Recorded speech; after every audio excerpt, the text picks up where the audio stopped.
Saudaraku rahimakumullah, Novus Ordo Seclorum alias New World Order, tatanan dunia baru yang tiada lain adalah sistem Dajjal. Ini meminjam istilahnya Ahmad Thompson ya. Nanti saya jelaskan. Sebuah tatanan dunia yang sejatinya dipersiapkan untuk menggelar karpet merah menyambut hadirnya juru selamat mereka, yaitu Ad-Dajjal. Juru selamat mereka siapa? Yahudi. Kaum Yahudi ini oleh Allah Ta'ala telah distempel dengan sebutan Al-Maghdubi alaihim, manusia-manusia yang dimurkai Allah Ta'ala. Kenapa? Karena mereka nggak pandai bersyukur. Bani Israel itu kaum yang terbanyak dikirim Nabi sama Allah Ta'ala, tapi hampir semua Nabi didustakan, bahkan hampir semua Nabi dibunuh. Akhirnya sama Allah yang asalnya merupakan the chosen nation, ya kan, bangsa terpilih, termulia, ya kan, inni faddaltukum 'alal alamin, sesungguhnya aku telah mengutamakan kalian wahai Bani Israel atas segenap bangsa-bangsa lainnya. Akhirnya sama Allah dijatuhkan sekaligus menjadi al-maghdubi alaihim, yang dimurkai Allah Ta'ala. Apa yang dialami Bani Israel mirip yang dialami oleh seekor apa seorang, pokoknya jin lah, ya kan. Yang jin itu asalnya dimuliakan, tapi karena dia nggak mau tunduk sama Allah Ta'ala, akhirnya dimurkai sama Allah Ta'ala, dilaknat sama Allah Ta'ala. Siapa dia? Belis, ya, iblis, kata orang Betawi, belis gitu. Sama Yahudi, iblis, ya kan, makanya mereka akrab. Yahudi sama iblis itu akrab. Wah, Ustadz Ihsan ujaran kebencian gitu, ya kan. Silahkan hadapi Allah Ta'ala, karena ini menyandarkan pada ayat. Silahkan dicatat Al-Ma'idah 82. La tajidanna asyaddan nasi adawatan lilladzina amanu al-yahuda walladzina asyraku. Sungguh kamu Muhammad SAW akan mendapati bangsa yang paling dahsyat permusuhannya kepada kaum beriman adalah kaum Yahudi dan kaum musyrikin. Nah, jadi saudaraku rahimakumullah, umat Islam didorong untuk turut mendukung sistem ini, sistem Dajjal ini, yang berarti diajak turut menyambut hadirnya fitnah paling dahsyat sepanjang sejarah Bani Adam. Dajjal itu fitnah yang paling dahsyat sepanjang sejarah Bani Adam. Kemudian sistem kafir syirik ini belum sampai 100 tahun dia memimpin dunia, hakikatnya adalah sistem Dajjal. Dan rumah yang mereka bangun yang simbolnya begini, julukannya UN, ya, PBB, ya. Sebenarnya simbol ini cuma simbol-simbolan di depan layar. Simbol sebenarnya apa? Ya Novus Ordo Seclorum, itu proyeknya. Kenapa nggak terang-terangan mereka pakai itu, pakai gambar ini, nos ini? Karena begitulah tabiat Yahudi, mirip kayak orang munafik. Memusuhi orang beriman itu nggak berani terang-terangan. Beraninya di belakang dinding yang tebal atau di belakang tembok yang di belakang benteng yang kokoh. Silakan dicatat surat Al-Hasyr ayat 14. Dalam ayat itu Allah Ta'ala berfirman, la yuqatilunakum jami'an illa fi quran muhassanatin aw min wara'i judur.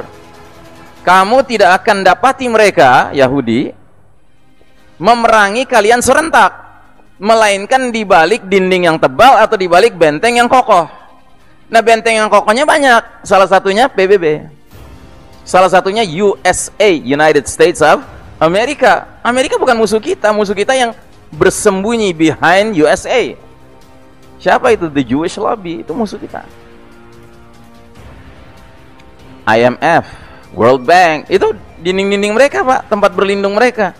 Jangan-jangan sebuah negara inisialnya 4 huruf, kode teleponnya plus 62 juga sudah menjadi dinding mereka.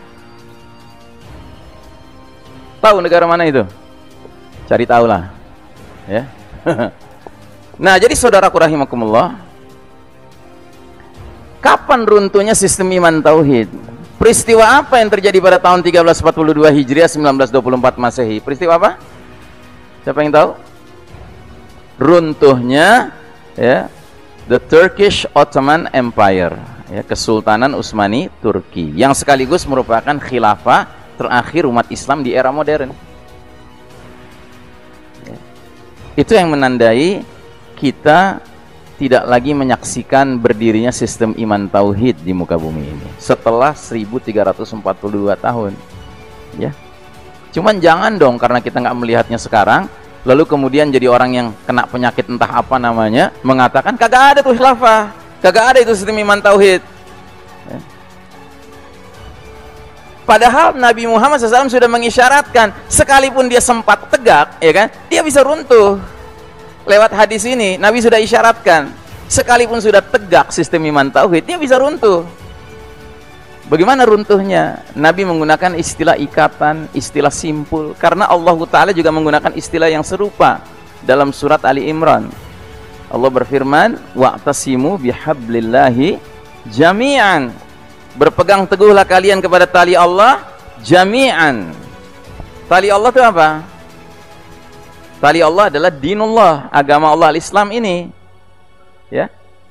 Allah menyuruh kita berpegang teguh kepada agama Allah ini, tali Allah ini jami'an. Jami'an itu punya dua makna.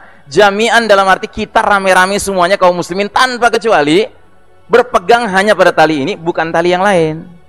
Ya. Tapi juga jami'an maknanya adalah tali ini dia punya simpul-simpul di dalamnya, pegang semua simpul. Jangan memegang tali Allah ini kayak ngelihat menu restoran terus pilih-pilih gitu. Ah, saya maunya mie goreng sapi, yang ini maunya sate kambing, yang ini maunya ya kan. Karena hari ini tidak sedikit umat Islam yang sudah ikut langkah-langkah syaitan dengan cara milih-milih dalam berislam. Makanya Allah kontraskan antara perintah udkhulu fis silmi kafah dengan wala tattabi'u khutuwati syaitan. Masuklah kalian ke dalam Islam secara totalitas, ya, dan jangan ikuti langkah-langkah syaitan. Langkah syaitan yang paling pokok apa? Mengajak seorang muslim memandang Islam sesuai seleranya. Mereka-mereka yang kalau belajar Islam doyannya sholat, ya kan, kemana-mana ngomongnya sholat aja. Ketemu sama seorang muslim nggak terlalu doyan sholat, bahkan belum disiplin sholat, ya kan? Dalam hati dia nggak top nih orang. Ada lagi yang belajar Islam maunya akhlak aja, kemana-mana ngomongnya akhlak aja. Begitu ketemu seorang muslim yang kurang berakhlak, diajak ngomong soal akhlak juga nggak nyambung gitu. Dalam hati dia nggak top nih orang, ya kan? Ada lagi yang pingin belajar Islam tuh akidah aja, kemana-mana ngomongnya akidah aja gitu. Ketemu sama orang nggak suka ngomongin akidah, dalam hati dia nggak top nih orang. Nah, ada yang darah muda, bergairah, belajar Islam maunya jihad aja. Kemana-mana ketemu orang ngomongin jihad aja. Begitu ketemu seorang yang nggak ngomongin jihad dan nggak suka ngomongin jihad, dalam hati dia, wah ayam sayur nih, gitu. Memble nih. Dan musuh Islam tuh tahu ada tabiat seperti ini, musuh Islam tuh tahu, syaitan tuh tahu.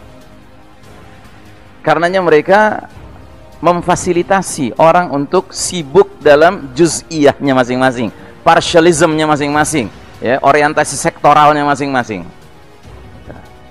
Nah, jadi kata Nabi dalam hadis ini, la tunqadhanna ural islami urwatan fakullaman taqadat urwatun tashabbathan nasu billati taliha. Sungguh ikatan Islam akan terlepas simpul demi simpul. Jika satu simpul lepas, manusia bergelayutan pada simpul berikutnya. Fa awwaluhunna naqdan al-hukmu wa akhiruhunna as-shalah. Sedangkan simpul yang paling awal bakal terurai, terlepas adalah simpul hukum, yang paling akhir salat. Jadi Anda masih heran, kenapa kok muncul sekarang mereka-mereka yang sepertinya punya hak menentukan policy apa yang mau berlaku di negara tertentu gitu kan, tapi nyentrik gitu loh pandangan-pandangannya dalam kaitan dengan Islam. Kenapa? Karena dia tidak ditopang dengan hukumnya, nggak berlaku hukumnya. Itu masalahnya. Makanya saya nggak bisa paham, ada orang ngerti Islam, sering bahas ayat, hadis, ucapan ulama dia kutip gitu kan, tapi dia bilang Indonesia ini tatanan Islam sekalipun hukum Allah nggak berlaku. Ajib, ini gimana logikanya? Ya? Pernah nggak dengar orang gitu? Ada nggak? Ya? Jangan bilang banyak dong, nggak enak dong rasanya. Saya ulangi ya, apa nggak aneh gitu loh? Ada orang ngerti Islam, tapi dia bilang Indonesia ini sistem Islam, ya, sekalipun hukum Allah nggak berlaku. Ajib, bisa nggak gitu? Mungkin nggak itu? Sekarang saya tanya, kalau negara, sebuah negara komunis, hukumnya hukum apa? Hukum komunis. Negara kapitalis, hukumnya hukum apa? Hukum kapitalis. Maka kadang-kadang saya terngiang-ngiang tuh ucapan seorang analis politik di negara ini yang pernah bilang Indonesia negara agama bukan, negara sekuler juga bukan, negara bukan. Astagfirullah. Nggak ada kejelasan identitas gitu loh. Nggak ada kejelasan identitas.